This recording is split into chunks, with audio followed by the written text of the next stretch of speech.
Good morning students. आज हम फिर से इसी कड़ी में आगे बढ़ते हुए क्लास 10 मैथ्स और हमारा चैप्टर सेकंड चल रहा है बहुपद। और सेकंड चैप्टर के अंदर आज हम प्रश्नावली 2.2 के अंदर क्वेश्चन नंबर फर्स्ट के अंदर पार्ट नंबर 3 का अध्ययन करने वाले हैं। तो देखिए स्टूडेंट्स, पार्ट 3 है क्या। तो यहाँ पर सर्वप्रथम देखिए क्वेश्चन फर्स्ट के अंदर हमें क्या सिद्ध करना है। द्विघात बहुपदों के शून्य ज्ञात कीजिए और शून्य को तथा गुणांकों के बीच के संबंध की सत्यता की जांच कीजिए। और हमें जो बहुपद दिया गया है वो क्या है, देखिए स्टूडेंट्स, 6x² - 3 - 7x। सर्वप्रथम हमें यहाँ पर घटती घातों के रूप में लिखना पड़ेगा इस क्वेश्चन को। तो देखिए स्टूडेंट्स, यहाँ पर 6x² - 7x और माइनस है 3।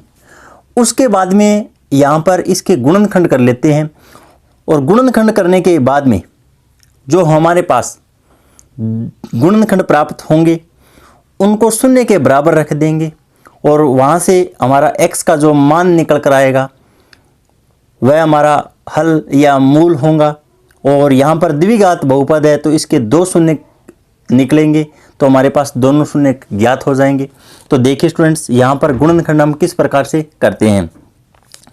यहाँ पर देखिए स्टूडेंट्स, जो प्रथम पद है और अंतिम पद है इनका गुणनफल है वो यहाँ पे 18x² यहाँ पर लिख लेंगे और 1 से लेकर वही काम 9 तक गिनती लिखना होगा हमें। तो यहाँ पर देखिए स्टूडेंट्स, एक बार मैं यहाँ पर 4 तक गिनती लिखता हूँ। उसके बाद में यहाँ पर देखिए स्टूडेंट्स, अचर पद के आगे ऋणात्मक चिन्ह है। ऋणात्मक चिन्ह होने का अर्थ ये हुआ x के आगे जो गुणांक लिखा गया है उसको हम बढ़ते क्रम में यहाँ पर रखेंगे। अगर यहाँ पर धनात्मक चिन्ह होता अचर के आगे तो फिर हम x का जो गुणांक है उसको घटते क्रम में लिखते, लेकिन यहाँ पर तो ऋणात्मक चिन्ह है। तो ऋणात्मक चिन्ह होने का अर्थ ये हुआ 7 का जो बढ़ता क्रम है वो क्या होगा, 8 होगा। तो यहाँ पे 8 लिख देंगे, उसके बाद में 9 लिख देंगे। अब यहाँ पर गुणा करने पे हमारे पास 18 मान प्राप्त होना चाहिए। तो यहाँ पर 1 का जब हम 8 के साथ गुणा करते हैं तो हमारे पास संख्यात्मक रूप से 8 मान प्राप्त होता है, लेकिन जब हम 2 का 9 के साथ गुणा करते हैं तो संख्यात्मक रूप से 18 प्राप्त मान होता है और 18 ही हमें मान चाहिए। तो यहाँ पर उसके बाद में x² और चाहिए तो फिर हम यहाँ पर भी x लगा देते हैं और यहाँ पर भी x लगा देते हैं। तो यहाँ पर हमारे पास गुणा वाली जो शर्त है उसका तो पालन हो रहा है। गुणा करने पे हमारे पास 18x² आना चाहिए, तो यहाँ पर 2x और 9x ले सकते हैं हम। और उसके बाद में यहाँ पर देखिए जोड़ने या घटाने पे हमारे पास 7x मान प्राप्त होना चाहिए। तो हमारे पास जो पहला बीजीय व्यंजक है वो 2x है और दूसरा बीजीय व्यंजक है वो 9x है।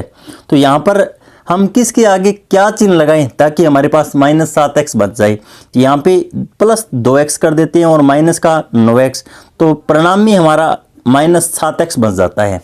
तो यहाँ पर हमें क्या करना होगा, देखिए स्टूडेंट्स, 6x²। अब -7x को हम यहाँ पर इस तरीके से एडजस्टमेंट करते हैं। तो देखिए यहाँ पे प्लस का तो 2x और माइनस के अंदर 9x। तो यहाँ पर देखिए स्टूडेंट्स, और माइनस है 3। उसके बाद में इस टर्म और इस टर्म में से कॉमन बन रहा है तो यहाँ पे 2x बाहर कॉमन ले लेते हैं। कॉमन लेने के बाद में यहाँ पे 3x और प्लस है 1 और उसके बाद में यही गुणनखंड है वो यहाँ पे बचने वाला है। उसके बाद में यहाँ पर हम क्या कॉमन ले ताकि इस पद में से हमारे पास 3x + 1 बच जाए यहाँ पे। तो देखिए स्टूडेंट्स, इसके लिए सीधा सा एक ही तरीका है, 9x के अंदर 3x का भाग लगा दीजिए। तो यहाँ पे संख्यात्मक रूप से 3 कॉमन बाहर आएगा, लेकिन धनात्मक चिन्ह के साथ या ऋणात्मक चिन्ह के साथ। तो यहाँ पर हमें क्या करना होगा, इस टर्म को इस टर्म के साथ वापस गुणा करके देखते हैं एक बार, हमें ऊपर वाला मान है वो प्राप्त हो जाना चाहिए। तो यहाँ पर देखिए स्टूडेंट्स, माइनस में 3 बाहर कॉमन ले लेता हूँ। तो यहाँ पर देखिए इसको गुणा करके चेक कर लेते हैं। तो 3 का 3 के साथ मल्टीप्लाई 9 और उसके बाद में x का x लिख देंगे और -3 का +1 के साथ गुणा -3 आ जाएगा। तो यहाँ ऊपर वाला सेम पद बन रहा है, तो यहाँ पर -3 हमारा कॉमन बन जाएगा। फिर वापस से 3x + 1 कॉमन बन रहा है, तो कॉमन बनने के बाद में यहाँ पर 2x माइनस है 3। अब हमें क्या करना है, शून्य ज्ञात करना है। शून्य ज्ञात करने का अर्थ ये हुआ जो हमारे पास बहुपद है उसको शून्य के बराबर पुट कर दो। क्या कर दो, शून्य के बराबर है पुट कर दो। तो यहाँ पर देखिए स्टूडेंट्स, इसलिए बहुपद, और बहुपद हमारे पास क्या था, 6x² माइनस 7x और माइनस है 3। अब इसके फैक्टर हमने कर लिए, वो कितने हैं देखिए students, 3x plus 1, 2x minus 3। जब बहुपद 6x² माइनस 7x और माइनस 3 बराबर 0 हो तो, बराबर है 0 हो तो यहाँ पर देखिए स्टूडेंट्स 3x प्लस 1 और 2x माइनस 3 इसके बराबर भी क्या होगा, शून्य होगा। तो यहाँ पर देखिए शून्य होगा, तो यहाँ पर यदि 3x प्लस 1 बराबर शून्य हो तो हमारे पास यहाँ पर x का जो मान है वो कितना निकल कर आ जाएगा स्टूडेंट्स, -1/3। और यदि 2x माइनस 3 बराबर 0 हो तो यहाँ पर x का मान है वो कितना निकल कर आ जाएगा, यहाँ पे 3/2। इस प्रकार हमारे पास 2 शून्य प्राप्त हो गए हैं। अतः बहुपद के शून्यक, और शून्यक है वो 2 कितने हैं, अतः बहुपद के शून्यक, जो पहला शून्यक है वो -1/3 और दूसरा शून्यक है वो 3/2। और यहाँ पर हमारे पास द्विघात बहुपद है, तो 2 ही शून्यक प्राप्त होने वाले हैं और दोनों शून्यकों को हमने प्राप्त कर लिया है। उसके बाद में हमें क्या करना होगा देखिए स्टूडेंट्स, और बहुपद हमारे पास क्या है, 6x² माइनस 7x और माइनस 3 की तुलना मानक द्विघात बहुपद से करने पर। अब देखिए स्टूडेंट्स, यहाँ पर द्विघात बहुपद है वो क्या होता है, ax² प्लस bx और प्लस है c। इससे हम जब तुलना करते हैं तो हमारे पास a का जो मान है वो निकल कर आएगा वो 6, जबकि b का मान है वो -7 और c का मान है वो -3 निकल कर आएगा। और उसके बाद में हम ये जानते हैं शून्यकों का शून्यकों के योग को अल्फा प्लस बीटा से हमने प्रदर्शित किया, और इसका जो फॉर्मूला होता है वो -b/a होता है। यहाँ पर हमारे पास b का जो मान है वो -7 है, तो यहाँ पर माइनस और माइनस है प्लस हो जाएगा और बट्टे के अंदर 6। तो इस प्रकार हमारा जो मान है वो 7/6 निकल कर आता है। तथा शून्यकों का गुणनफल और गुणनफल को हमने अल्फा इंटू बीटा से प्रदर्शित किया, और इसका फॉर्मूला c/a होता है। यहाँ पर c का मान है वो -3 और बट्टा 6। इसको जब हम सरलीकरण करते हैं तो -1/2 मान आता है। अब देखिए स्टूडेंट्स, हमने शून्यकों का योग और शून्यकों का गुणनफल ज्ञात कर लिया है। उसके बाद में शून्यक हमने जो ज्ञात किए थे उनका योग, शून्यक हमने ज्ञात किए थे उनका योग, 2 शून्यक हमने जो ज्ञात किए थे उनका जब हम योग करते हैं तो देखिए कितना मान आता है। यहाँ पर देखिए स्टूडेंट्स 3/2 और प्लस -1/3। तो यहाँ पर देखिए स्टूडेंट्स 6 हम लघुत्तम ले लेते हैं। लघुत्तम लेने के बाद में यहाँ पे 9 -2, तो इस प्रकार 7/6 मान बचता है। और यहाँ पर भी देखिए शून्यकों का जो योग है वो यहाँ पे द्विघात समीकरण से तुलना करके जो हमने फॉर्मूले के अंदर मान रखा है वह मान, और यहाँ पर जो शून्यक हमने ज्ञात किए वे दोनों मान है वो समान है। उसके बाद में यहाँ पर देखिए उनका गुणनफल तथा उनका गुणनफल, हमने जो शून्य ज्ञात किए थे उनके गुणनफल हम देखते हैं तो 3/2 इंटू -1/3, 3 को 3 से कैंसिल कर दिया तो -1/2, और यहाँ पर शून्यकों का जो गुणनफल है वो भी -1/2 है। अतः बहुपद के गुणांकों और शून्यकों के बीच संबंध सत्य है। संबंध है वो क्या है, सत्य है। इस प्रकार हमने पार्ट 3 का भी अध्ययन कर लिया है स्टूडेंट्स। उसके बाद में देखिए स्टूडेंट्स, यहाँ पर मैं प्रत्येक पार्ट हल नहीं करवाने वाला हूँ और यहाँ पर मैं केवल हिंट देने वाला हूँ। यहाँ पर मैं केवल और केवल आपको गुणनखंड करके बता दूंगा। बाकी यहाँ पर शून्यकों का जो योग है और गुणनफल है वो सेम फॉर्मूले लगने वाले हैं। तो यहाँ पर देखिए पार्ट 4 के अंदर हम गुणनखंड है वो किस प्रकार से करते हैं। 4u² और प्लस 8u। यहाँ पर देखिए स्टूडेंट्स हमें क्या करना होगा कि गुणनखंड करते हैं तो यहाँ पर हमें कुछ ही नहीं करना। यहाँ पर सर्वप्रथम हमें कॉमन मान दिखाई दे रहा है तो यहाँ पर देखिए 4u कॉमन बन रहा है। 4u कॉमन बनने के बाद में यहाँ पे u प्लस 2 मान शेष बच जाता है। तो यहाँ पर तो डायरेक्ट मान निकल रहा है स्टूडेंट्स। तो यहाँ पर देखिए स्टूडेंट्स एक तो u का मान है वो 0 आ जाएगा और एक u का मान है वो -2 निकल कर आ जाएगा। क्योंकि जब हम शून्य ज्ञात करेंगे तो यहाँ पर जो हमारे पास बहुपद है उसको शून्य के बराबर पुट कर देंगे। तो यहाँ पर देखिए इसको शून्य के बराबर लिख देते हैं। तो यहाँ पर एक तो u का मान है वो 0 प्राप्त हो जाएगा हमें और दूसरा मान है वो u का -2 निकल कर आ जाएगा। उसके बाद में वही फॉर्मूला लगाना है हमें, शून्यकों का योग अल्फा प्लस बीटा बराबर -b बटा ए फॉर्मूला और शून्य का गुणनफल है वो अल्फा इंटू बीटा बराबर c बटा ए।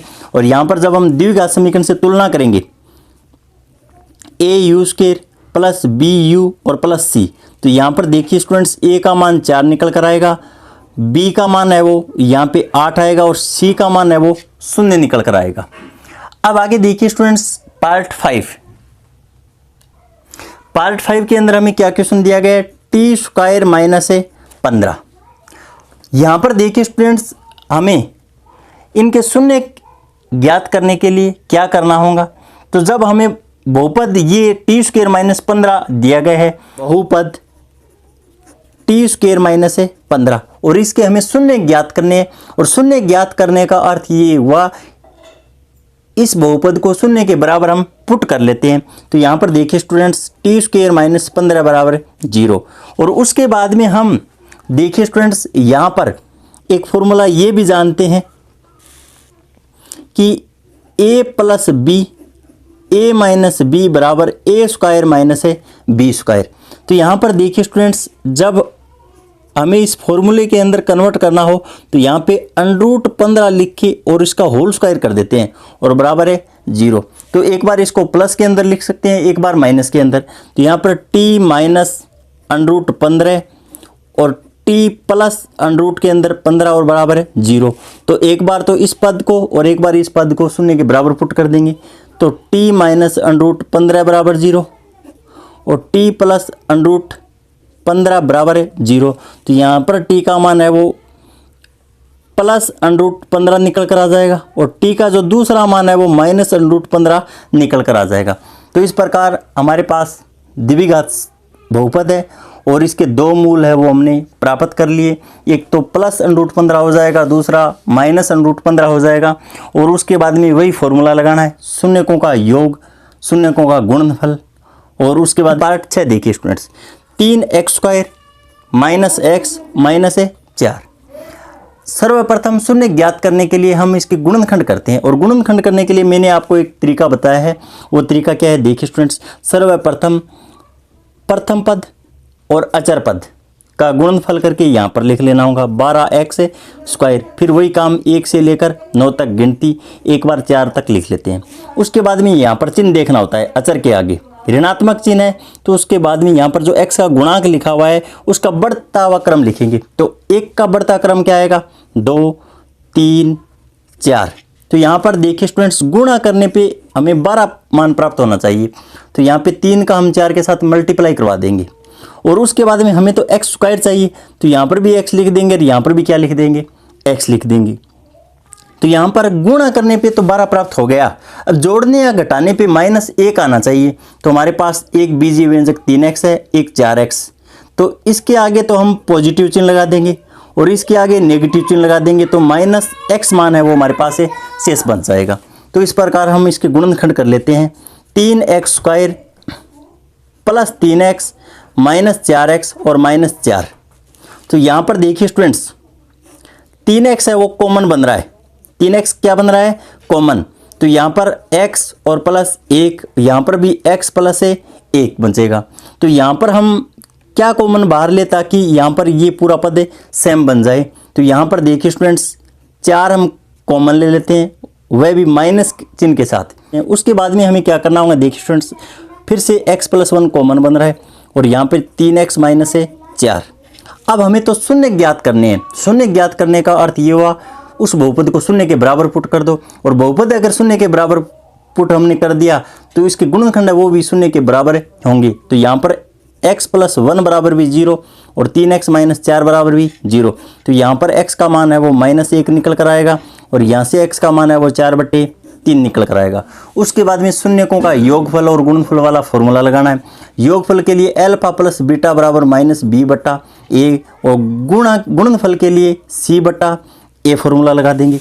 और यहाँ पर जब हम द्विघात बहुपद से तुलना करते हैं ax² plus bx plus c, तो यहाँ से a का मान है वो 3 निकल कर आएगा, b का मान है वो -1 और c का मान है वो 4 निकल कर आएगा। कितना निकल कर आएगा, माइनस के अंदर है 4। तो यहाँ पर देखिए स्टूडेंट्स, हम a b c के मान पुट कर देंगे। उसके बाद में हम सत्यता के लिए यहाँ पे जो हमने शून्य ज्ञात किए है इनका योगफल भी कर लेंगे और इनका गुणनफल भी कर लेंगे। अगर मान बराबर आ रहा है तो दिया गया संबंध है वो क्या है, सत्य है। इस प्रकार से आपका जो पहला क्वेश्चन है वो पूर्ण होता है। उसके बाद में अगले वीडियो के अंदर हम आपका क्वेश्चन नंबर है वो सेकंड हल करेंगे। तब तक के लिए धन्यवाद साथियों। जय हिंद, जय भारत।